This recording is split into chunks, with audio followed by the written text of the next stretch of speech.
Hello friends, જય શ્રી કૃષ્ણ। શું તમે આ વિન્ટર સિઝનમાં એકદમ ટ્રેડિશનલ રીતે લીંબુનું ખાટું મીઠું અથાણું બનાવ્યું? જો ના બનાવ્યું હોય તો ચાલો બનાવીએ બધી ટિપ્સ અને ટ્રિક્સ સાથે લીંબુનું ખાટું મીઠું ટ્રેડિશનલ રીતે અથાણું। જો રેસીપી સારી લાગે તો વિડીયોને લાઇક કરજો, શેર કરજો અને ચેનલને સબસ્ક્રાઈબ કરજો। તો લીંબુનું ખાટું મીઠું અથાણું બનાવવા માટે આપણે 500 ગ્રામ લીંબુ લીધા છે। લીંબુ આપણે એકદમ સરસ પાતળી છાલવાળા અને ડાઘ વગરના લેવાના છે। લીંબુ જરા પણ પોચા ન હોય તેનું આપણે ખાસ ધ્યાન રાખવાનું છે। હવે આપણે લીંબુને 4 ચીરીમાં કટ કરી લેશું। તમારે 8 ચીરીમાં કટ કરવા હોય તો તે રીતે પણ ટુકડા કરી શકો છો। આ રીતે ટુકડા કરીને તેમાં કોઈ પણ બી હોય તે આપણે કાઢી લેવાના છે। તો ફ્રેન્ડ્સ, આપણે લીંબુનું ખાટું મીઠું અથાણું ઘણી રીતે બનાવતા હોય છે। તેમાં આપણે ઇન્સ્ટન્ટ રીતે પણ બનાવતા હોય છે। તેમાં લીંબુ બાફીને બનાવતા હોય ત્યારે લીંબુની છાલ કડવી થઈ જતી હોય અને અથાણું અમુક સમય પછી કડવું પણ થઈ જતું હોય છે। તો આપણે આજે એકદમ ટ્રેડિશનલ રીતે અથાણું બનાવશું, જેમાં આપણે લીંબુને પહેલાં આથી લેશું, ત્યારબાદ તેનું અથાણું બનાવશું તો લીંબુની છાલ જરા પણ કડવી નહીં લાગે। તો લીંબુને આપણે કટ કરી લીધા છે, તેમાં આપણે મીઠું એડ કરશું। તો આશરે આપણે 2 ચમચી જેટલું મીઠું એડ કર્યું છે અને 1/4 ટીસ્પૂન જેટલી હળદર એડ કરી છે। બધું સારી રીતે મિક્સ કરીને આપણે આ લીંબુની ચીરને બરણીમાં ભરી લેશું। તો પહેલાં આપણે લીંબુને આથવાની પ્રોસેસ કરવાની છે, એટલે તેને ગળાવવાના છે। તો આ રીતે આપણે હળદર મીઠું મિક્સ કરીને લીંબુને બરણીમાં ભરી લેશું અને 8 થી 10 દિવસ સુધી તેને આપણે આથવા રાખી દઈશું, જેથી કરીને આપણા લીંબુ એકદમ સરસ સોફ્ટ થઈ જાય।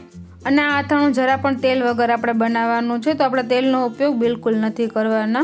અને આપણે રાઈ અને મેથીના કુરિયા પણ નહીં એડ કરી તો પણ આ અથાણું ખૂબ જ ટેસ્ટી બને છે। તો આપણે લીંબુને બરણીમાં ભરી લીધા છે। હવે 8 થી 10 દિવસ સુધી આપણે આ જ રીતે લીંબુને રહેવા દેશું અને દિવસમાં એક વખત આપણે બરણીના લીંબુને હલાવી લેશું। તો ફ્રેન્ડ્સ, આપણા લીંબુ સરસ ગળી ગયા છે। હવે તેનું આપણે અથાણું બનાવવાનું છે। તો આપણે 8 થી 10 દિવસ તેને એકદમ સોફ્ટ થવા દીધા છે। હવે આપણે અથાણું બનાવીશું। તો તમે બરણીમાં જોઈ શકો છો લીંબુનો કલર ચેન્જ થઈ ગયો છે અને તે એકદમ સરસ સોફ્ટ પણ થઈ ગયા છે। હું તમને લીંબુને કાઢીને પણ બતાવી દઉં। તો લીંબુ અંદરથી પણ સોફ્ટ થઈ ગયા છે અને તેની છાલ પણ એકદમ સારી રીતે ગળી ગઈ છે। તો અથાણા માટે આપણા લીંબુ તૈયાર છે। તો આપણે અથાણા માટે 500 ગ્રામ લીંબુ લીધા હતા, તો તેની સામે આપણે 500 ગ્રામ દેશી ગોળ લેશું અને ગોળને આપણે આ રીતે કટ કરી લેશું। તેના મોટા ટુકડા ન રહે તેનું આપણે ખાસ ધ્યાન રાખશું। તો આપણે બધા ગોળને આ રીતે કટ કરી લીધો છે। હવે આપણે અથાણા માટેનો એક મસાલો તૈયાર કરી લેશું। તો મસાલામાં આપણે 2 ચમચી વરિયાળી લેશું, 1 ચમચી ધાણા લેશું અને અડધી ચમચી જીરું લેશું અને 8 થી 10 નંગ તીખા લેશું। આ બધા મસાલાને હલકો કલર ચેન્જ થાય અને સરસ સુગંધ આવે ત્યાં સુધી આપણે શેકી લેશું। તો ગેસની ફ્લેમ મીડિયમ રાખીને આપણે 1-2 મિનિટ તેને શેકવાના છે। તો મસાલાનો થોડો કલર ચેન્જ થયો ત્યાં સુધી તેને શેકી લીધા છે અને હલકા ઠંડા થાય ત્યારબાદ તેને આપણે મિક્સર જારમાં લઈ લેશું અને દરદરા વાટી લેશું। હવે એક પેન લેશું અને તેમાં કટ કરેલો ગોળ એડ કરી દેશું। આ ગોળને આપણે પીગાળવાનો છે। તો 2 ચમચી જેટલું પાણી એડ કરશું અને તેને ગેસની ફ્લેમ મીડિયમ રાખીને આ રીતે ચલાવતા રહેશું, જેથી કરીને આપણો ગોળ એકદમ સરસ મેલ્ટ થઈ જાય। તો આપણે ગોળને પીગાળવા માટે 2 ચમચી પાણી એડ કર્યું છે। તો તમને એવું થશે કે પાણી એડ કરવાથી અથાણું બગડી જશે, પણ એવું કંઈ પણ નહીં થાય, અથાણું ખૂબ જ સરસ રહેશે।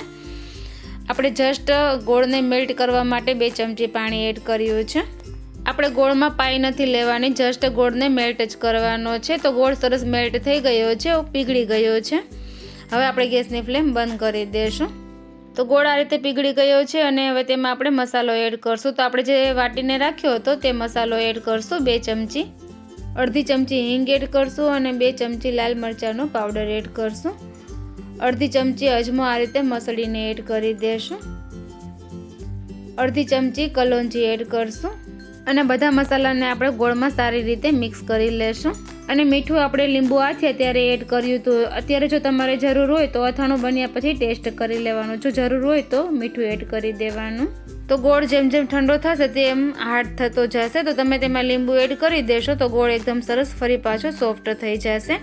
તો હવે આપણે આથેલા લીંબુ છે તે આપણે ગોળમાં એડ કરી દેશું અને લીંબુને પણ ગોળમાં સારી રીતે મિક્સ કરી લેશું।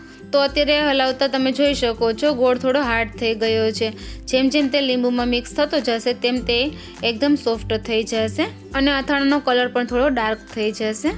તો તમે જોઈ શકો છો ગોળ એકદમ સરસ પીગળી ગયો છે અને લીંબુમાં તે એક રસ થઈ ગયો છે। તો આપણું લીંબુનું ખાટું મીઠું ટ્રેડિશનલ અથાણું બનીને તૈયાર છે। આ અથાણાને તમે આ જ રીતે બાઉલમાં 1 થી 2 કલાક રાખજો. ત્યારબાદ તેને આપણે બરણીમાં ભરી લેવાનું છે. આ અથાણું વર્ષો સુધી ફ્રીઝ વગર પણ સારું રહે છે અને આ અથાણું ખાવામાં કડવું જરા પણ નથી લાગતું.